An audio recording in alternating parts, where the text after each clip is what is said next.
de serigrafía. Sin tener muchísima idea, vamos, era muy débil visual, hablando de que no tenía una cultura visual como la que puedo tener hoy. Digo, no digo que sea infinitamente mejor, pero es muy diferente a la de aquel entonces. Mucho menos sabía de movimientos o de corrientes o de otros colectivos de gráfica popular, no tenía idea de nada. Simplemente había una necesidad. Necesitábamos comunicar algo, que finalmente era parte del contenido gráfico del movimiento. Pregunté dónde lo están haciendo. Ah, pues en aquel taller. Y fui a presentarme, ¿no? De ese registro queda, de lo que se produjo queda muy poco, ¿no? No se pudo sacar nada o casi nada cuando entraron los federales. Me gustaría mostrar ejemplos. Por ahí tengo un par de camisetas ya muy maltratadas, que no tiro nada más por el puro afecto que les tuve. Y un par de carteles que doné en algún momento para otro compañero que está haciendo su museo. Conejo. El conejo. Yo no sé con qué tanta fortuna, ¿no? O con qué tanta idea, ¿no? Pero bueno, yo no lo haría, no le puedo decir el que no lo haga, pero yo no lo haría. Y en general, digo, lo que vi fue como un aprender, ¿no? Más que aprender, primero fue agarrar mis carencias, porque eran muchas, insisto. No nada más en cuanto a asuntos visuales y de referencias, sino pues, técnicas, ¿no?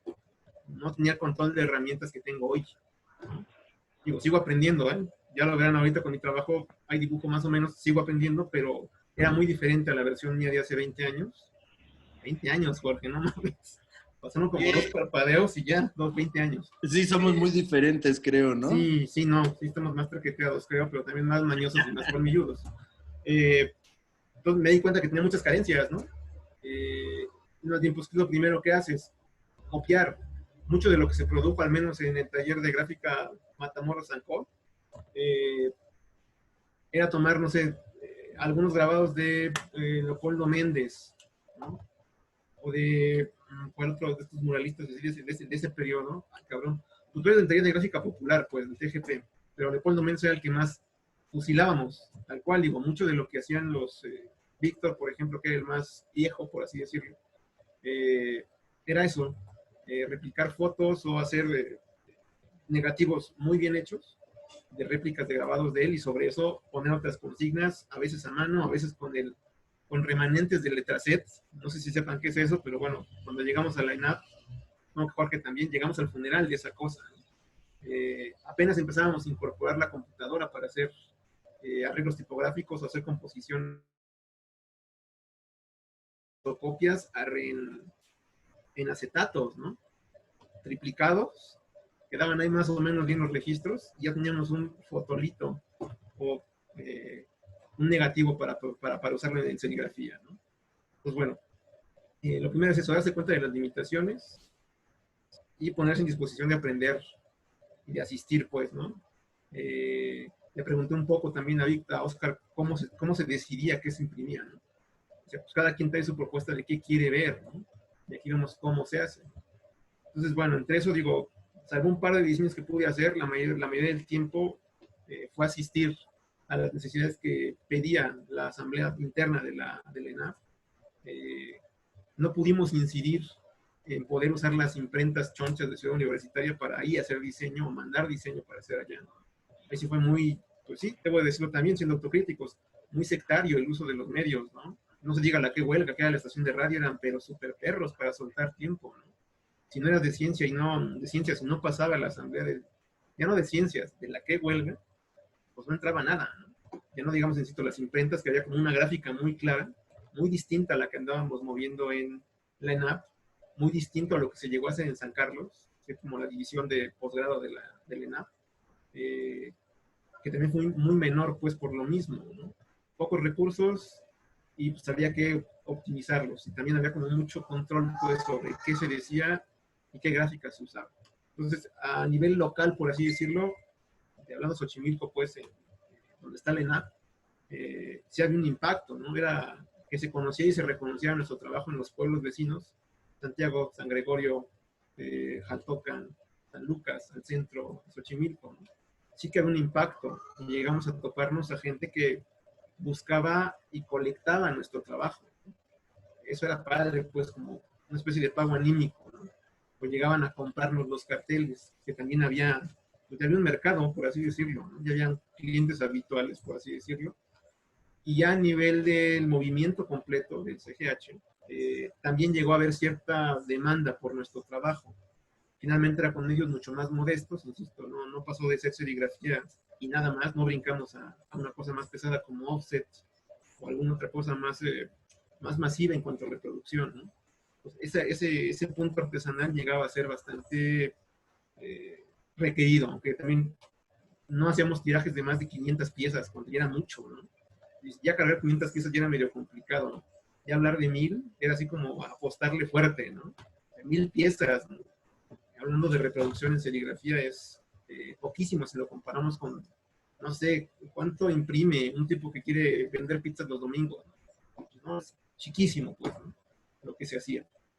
Y en eso se basaba mucho, insisto, en copiar, en reconocer lo que uno puede hacer y sus limitaciones, y también a veces la prisa, cuando teníamos algún evento, alguna marcha, alguna reunión,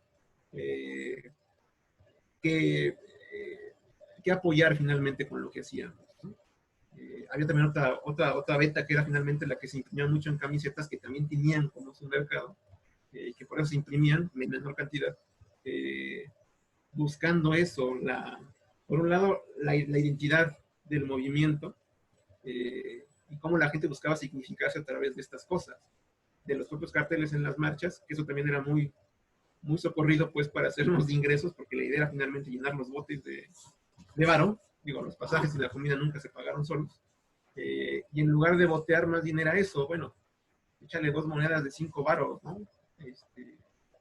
De 5 varos para arriba para los carteles, ¿no? Ya las camisetas pues estaban en otro, creo que estaban en 50 varos. Y era finalmente pues para eso también, ¿no? Estaba muy pegado a la necesidad de hacernos ingresos a partir de lo que sabíamos hacer o estábamos aprendiendo a hacer buenamente. Pues bueno, es lo que puedo decir, sin entrar en detalles y tampoco, en más detalles y tampoco sin tener aquí pues algo que mostrarles más que mi carota, ¿no? A ver tu micro, carnal. Ah, ya lo abrí, ya lo abrí. Oye, hay muchos ejemplos de la gráfica de la huelga y pues evidentemente los vemos nosotros y recordamos a sus autores, a los que conocimos, ¿no? Oye, pero espérame. Antes de cambiar de tema, fíjate que tocaste un tema interesante con respecto a eso, que fue esta necesidad de tener que copiar, o sea, es decir, no tener como un principio, un fundamento como para poder una comunicación visual, tú lo mencionaste ahorita, ¿no? Los recursos visuales como para poder pensar, los recursos gráficos como para poder expresar el mensaje. Y tú hablaste de copiar gráfica. De hecho, se copiaron y se satirizaron gráficas de íconos famosos del nacionalismo revolucionario mexicano y bastantes, me recuerdo mucho los autores anónimos, algunos de ellos de la gráfica del 68 también que fue replicada. Pero mira, ¿qué opinas de esto? Esta es una pregunta. ¿Qué opinas de esto? ¿La trascendencia de estos símbolos y de estos íconos son importantes para los movimientos sociales? Es decir, ¿se convierten en un lenguaje en sí mismo? En un lenguaje que va trascendiendo con el tiempo y que estos movimientos lo van adquiriendo de manera, generando estos símbolos para tener una comunicación más directa. Es decir, no tener que generar una comunicación nueva que la gente pudiera no identificar, sino que retomar la identificación que ya se tiene socialmente bien clara de qué se trata y qué es lo que se está tratando de decir. Bueno, ¿qué opinas de eso, no? O sea, por sí mismos los íconos y los símbolos trascienden, los movimientos sociales los retoman, o incluso con esta intencionalidad de comunicación a la que te refieres cuando estás ejerciendo un objetivo de comunicación, como un movimiento social en este caso, ¿no? Pues es que hay íconos, hay imágenes que se han vuelto icónicas. Digo, la que más recuerdo ahorita es esta de Leopoldo Méndez, del chico con rasgos indígenas, con una cadena en la boca. Que ahorita la acaban de resignificar, que ya le pusieron un cubrebocas con el tema del COVID. Digo, y que igual traté de responderte buenamente porque es un tema pesado y largo. Eso le pusieron lo que se ha convertido en el logo de los 43, ¿no? También.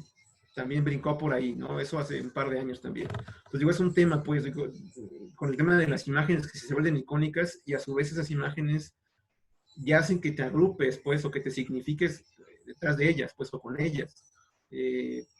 Digo que es un gran tema porque finalmente también me lo he preguntado yo, ¿qué imágenes o a qué personajes, digo, dejémoslo nada más sin imágenes para no ampliar esto más, que yo te digo es bastante complejo, ¿qué imágenes es a las que como mexicanos recurrimos?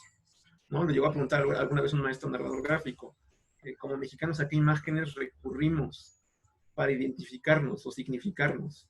Entonces dicen algunos, pues la bandera, no sé, ¿no? Si se lo dice a cualquiera a cualquier persona de cualquier nación indígena de este país, te va a mandar a la chingada. A decir, yo no soy mexicano, yo soy Chiricahua, soy Pame, soy Tzotzil, soy Tzetzal. No se identifica con la bandera así como de primeras, ¿no? O no me represento ahí, ¿no? Algunos podrán decir que sí, dentro del territorio de México, quizás los que somos más mestizos. Nada más hablando de íconos tan pesados y tan fuertes como las banderas, ¿no? O como las banderas de cada una de las naciones que viven aquí en este territorio que llamamos México. Entonces, digo, ahí ya tenemos una bronca, pues. Ahora, las imágenes, recurrimos a ellas precisamente por esa necesidad y también por las impericias, insisto. La necesidad primero de agrupar o de significar al movimiento y a nosotros mismos detrás de ciertas imágenes. Digo, se crearon imágenes originales también, por supuesto que sí, diseños originales, muy logrados algunos también, pero digo, de los más fuertes o de los más significativos, soy Puma, no gato, ¿no? Esa fue de las primeras, de las originales como tal. Eh, pero la idea finalmente recurría a algo que ya estaba, si no establecido, por lo menos ya tenía su trascendencia y su recorrido. Y podía identificarse y tanto se ha significado que digo, se ha vuelto a retomar el trabajo de Leopoldo Méndez en más de una ocasión, de 20 años para acá, para algún movimiento. No, no digo que sea malo, que también era una discusión que teníamos al interior del taller de Matamoros, Sanco. Decíamos, es que el diseño y la gráfica mexicana no pasa de las gaiquitas de Mitla y del calendario azteca, hablando de diseño, ¿no? Más estilizado, más calcado, más fotografiado, pero decíamos, no pasa, ¿no? Entonces digo, eso era como un quebradero de cabeza al interior de buscar salir de ahí, del estar imitando o copiando puramente, ¿no? Digo, hubo imágenes más logradas que otras también, reconozco ese hecho. Vamos, salieron diseños más pinches que otros, de los que no reconocemos paternidad, pero salieron, ¿no? Tanto como para pegotes, como para carteles, como para camisetas, pues. Pero sí había un sentido crítico como tal, precisamente de dejar, no de desconocer todo este con, ¿no? Que finalmente es eso a lo que quiero llegar. No está mal copiar, ¿no? Si vas empezando o si ya tienes ciertos años recorridos, pues la cosa es trascender eso que estás imitando, esforzarte un poco por trascenderlo, ¿no? Que ver a dónde llegas también, ¿no? Pensando en que personalmente también me pasaba eso, ¿no? Me atoraba mucho en el asunto de no copiar, ¿no? O sea, tener un estilo propio o manifestar imágenes inéditas, ¿no? Y eso era muy esquizoide y maletero, ¿no? Porque tenía diciendo, no, porque se va a parecer al de este güey, no, mejor ya no hago nada, ¿no? Y podía pasar todo el bendito día y no hacía nada, ¿no? Entonces, no, la copia vale en el sentido de, ok, vamos a ver cómo hace las cosas este carnal, qué es lo que puedo tomar y eventualmente, pues, trascenderlo. Con esa idea, creo que se vale. No creo, se vale como la mejor de las prácticas, ¿no? Pues digo, si se retoman estas imágenes, digo, icónicas, valen también para lo mismo, ¿no? Pero la idea no es quedarse ahí. También te digo, era la crítica común al interior del taller. Eso, compañeros. Ay, ay, ay, ay. Muy bien, ¿no? Pues gracias por hablarnos un poco de la gráfica del 99. Tú participaste más activamente en eso, yo tuve una participación diferente y pues lo tuyo es la gráfica y definitivamente vamos a empezar a entrar en el tema de la novela gráfica precisamente, que es donde has Cuando estado ahí digas. metido, ¿no? Antes de cambiar, me gustaría que, pues bueno, los compañeros que están aquí, que te quieran preguntar algo al respecto del tema que estamos hablando, que te quieran hacer alguna observación, algún comentario, lo que sea, pues ahí está. Ahí está Por la... favor, Por favor, compañeras, compañeros, participen. llegaban algunos. Buenas tardes.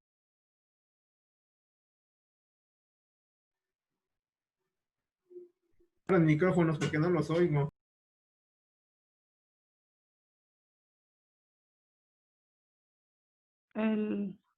Hola, ¿cómo están? Buenas tardes, soy Olivia. Buenas tardes, Olivia. Buenas tardes. Pues verdaderamente con lo que nos acabas de decir nos quitas un peso de encima, porque también nosotros para pintar, cuando copiamos eso nos sentíamos mal, aunque no lo copiábamos así específicamente como está, pero al basarte tú en alguna imagen o algo, decíamos nosotros, es que somos copiones profesionales, pero ahorita que dices que con el tiempo va a ir uno ya desarrollando sus temas y todo eso, creo que ya lo estamos empezando a hacer, pero pues qué padre que también tú ahorita con tu experiencia y todo lo que sabes, nos digas eso y pues ahora sí que nos quites un peso de encima, que vamos por buen camino, ¿no? Que para esforzarnos y todo para poder tener nuestras propias creaciones. Gracias. De nada, Olivia, de nada. Es lo más por hacer o decir, pues adelante. Pregúntenlo, comenten. ¿Alguien? Activen su micrófono y hablen, digo. Pues no es tan así, tan serio esto, ¿no? No quieren decir nada, no sé, ya los intimidamos, mano. Su cara de pocos amigos. Ey, es que te ves muy ponqueto, mano. ¿Qué te puedo decir? No. Yo me rasuré, mira, bueno, me rasuré mal. Yo también cambiaría la barbita, palacita, mira. No debía haberme puesto cambio. Oye, yo tengo una pregunta. Por ejemplo, cuando uno considera, por ejemplo, la novela, por ejemplo, hay varias corrientes, por ejemplo, el realismo mágico y distintas vertientes dentro de la literatura. En la novela gráfica, ¿cómo son los recursos, por ejemplo, para abordar este tipo de corrientes? Porque imagino que existe, aparte de los enfoques sociales y todo esto, que va habiendo una forma de corriente que se va tomando para explorar unas ideas que van saliendo. Por ejemplo, algunas novelas en la literatura van explorando lo que son los momentos históricos, pero otras se enfocan a otros puntos. Y en la novela gráfica, ¿cuáles vienen siendo los recursos que se usan en el dibujo o en el trabajo gráfico para que uno pueda hacer la exploración de estas distintas corrientes?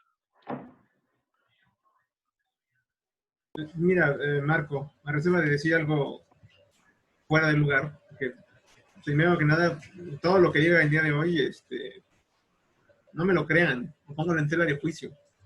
Esto me refiero a que se desarrolle un sentido crítico de lo que digan. Lo que yo diga aquí es una percepción muy personal. No soy académico, mucho menos soy teórico. Soy ejecutante. Como lo dije al principio, voy mejorando en cuanto a la práctica, ¿no? ¿Qué recursos tiene la novela gráfica? Quizás haciendo un símil, si te entiendo bien, a lo que es la novela escrita o la prosa. Son muy similares desde mi punto de vista, pero creo que están muchísimo menos explorados en la creación de novela gráfica, sin quitarle tampoco las carencias que pueda tener la literatura formal o la prosa, la novela tal cual, a secas. Hay todo un mundo de cosas por explorar, de recursos por intentar o por descartar o por crear.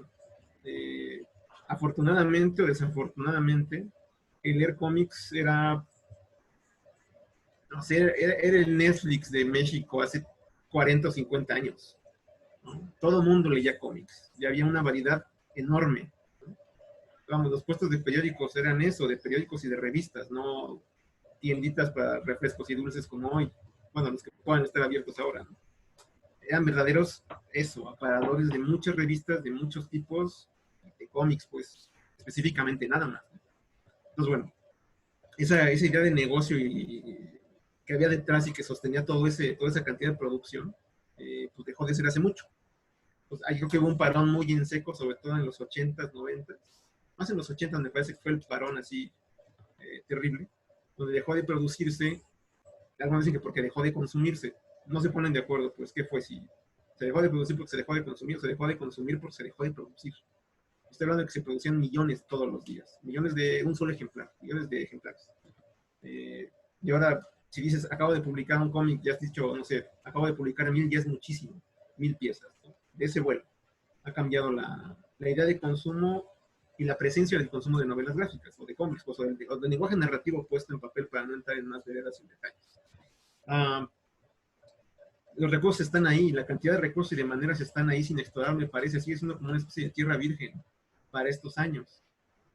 Por supuesto que es muy diferente si se plantea una historia dramática, romántica para cómics, que una historia con tintes periodísticos o documentales, ¿no? Y eso nada más por mencionar un par de géneros combinados por ahí, pero hay muchísimos más, ¿no? Voy a ponerme a sacar mi libro, donde vienen citados. Por ejemplo, dígame. ahorita que lo mencionas, sobre, ya ves, pues generalmente siempre los periódicos están publicando caricatura con tintes políticos. ¿Qué lo haría diferente, por ejemplo, en la cuestión del cine, que también tiene un asunto visual, o del acercamiento a partir de decir algo a través de la caricatura? Los cartones políticos. Sí, porque pues ellos también usan un recurso gráfico, hacen un dibujo y van expresando una crítica, pero acá hay más extensión en tanto que es una novela. Pero claro, ¿qué más y cómo se manejaría? Digo, el asunto con los cartonistas políticos es que te cuentan toda la narrativa en un solo cuadro. Por un lado, digo, si te entiendo bien, hablando de categorías formales, ya cuando se habla de narrativa gráfica es hablar de varias imágenes yuxtapuestas de forma deliberada, una junto a la otra, y que tienen cierta relación, a veces más clara, a veces no tan clara, y que finalmente cuentan eso, una secuencia. Pero digo, esto es, como dice el libro tal cual, ¿no? Se los presento, no sé si ya lo conocen. Está al revés, bueno, entendiendo los cómics de Scott McCloud. Es un libro teórico básico de este lado del mundo. Y les cuento lo que hay en Europa o en Japón teorizado al respecto, y en Estados Unidos, pues. Esto está traducido al español. Pero bueno, el libro dice esto, pues, ¿no? Entonces la diferencia puede estar entre cartón político y una tira de 8 cuadros, que es narrativa gráfica tal cual, en la extensión por un lado, como lo dices, pero también en la secuencia que tiene cada uno, o el espacio que hay entre cuadro y cuadro, que según Scott McCloud le llaman la clausura de un cuadro a otro. Eso puede hacer una diferencia formal, tal cual, de cómo se arma cómo se diferencia un cartón político de una historieta, o de recursos de la secuencia narrativa, o de la narrativa gráfica secuencial, perdón. En cuanto a herramientas, te digo, está todo por explorarse, pues. En cuanto a temas, formatos, no digo que todo, pero cada vez menos de lo que hay hoy. Hay espacios, aquí me voy a poner unas comillas por aquí, espacios ganados para que el trabajo de los narradores gráficos ya no sea como la muñeca fea o como el primo tonto de la familia, ¿no? Que, y además hace cómics, puta. Y no se puede conseguir un trabajo de verdad, por ejemplo. Ya no está tanto el trabajo de los narradores gráficos visto como eso, como un hobby caro, o como una cosa que hace gente desquacerada. Hace 10 años todavía se tuvo esa percepción. Muchos dicen que ha ayudado, que yo no sé si es una ayuda tal cual, insisto, es una cuestión de mercado, me parece. El que cada vez se van abriendo más los espacios y también la apertura para temáticas, ¿no? No les digo que son saltos enormes, aún cuesta trabajo hablar de ciertas cosas, no solamente en el cómic, sino en un montón de sitios, en la literatura, en el cine, en la televisión, en los medios en general, pero ya no es como hace 10 años, ¿no? Hacer cómics sigue siendo un asunto económicamente riesgoso. Vamos, no entres a hacer cómics si tu idea es volverte famoso o rico, ¿no? O tener un regreso de inversión inmediato. Sigue siendo complicado y bueno, ahorita en estos tiempos muchísimo más, ¿no? Pero hablando, insisto, regresando al tema, pues, ¿no? Herramientas y temáticas siguen aún sin explorarse, ¿no? No nos hemos encontrado aquí en México todavía, no sé, a un José Agustín en el mundo de la narrativa gráfica, por ejemplo, ¿no? Si es que hubiera alguna comparación, pues, ¿no? Con José Revueltas, ¿no? Hablando dentro del mundo de la narrativa gráfica, todavía no llegamos a ese vuelo, ¿no? Algunos creen que lo más cercano, ojo, lo más cercano, y hay gente que puede pensar que estoy cometiendo un error, un trabajo de Edgar Clement en Operación Bolívar. No sé si la conocen, si no, puedo ir a mi libro y les puedo mostrar aunque sea en la tapa. que finalmente podemos decir que es lo más cercano que tendríamos al realismo mágico adaptado a México, y con una atmósfera muy, muy de cine negro, a lo mejor. Y quizá puede ser no lo más alto, pues, pero él mismo lo dice y hasta ahora nadie se lo ha podido rebatir. Es la novela gráfica hecha en México más importante hasta este momento, o sea, quizá la más relevante. Ya se ha vuelto una especie de estándar, más que un estándar, un punto de referencia, hablando de novela gráfica. Y se hizo hace más de 20 años. Más o menos, entre 20 y 22 años fue que se hizo esa novela gráfica. Hasta ahora no ha salido algo más, ¿cómo decirlo en mexicano? Más cabrón que lo que cuenta esa novela gráfica. Y cómo lo cuenta. Han salido buenas cosas, ha habido ya certámenes ya de narrativa gráfica. Secuenciarte es uno, se lo digo porque participé y seleccioné uno de mis trabajos ahí. Ya se los mostrará Jorge en un rato más, espero. Pero son pocos todavía en realidad, ¿no?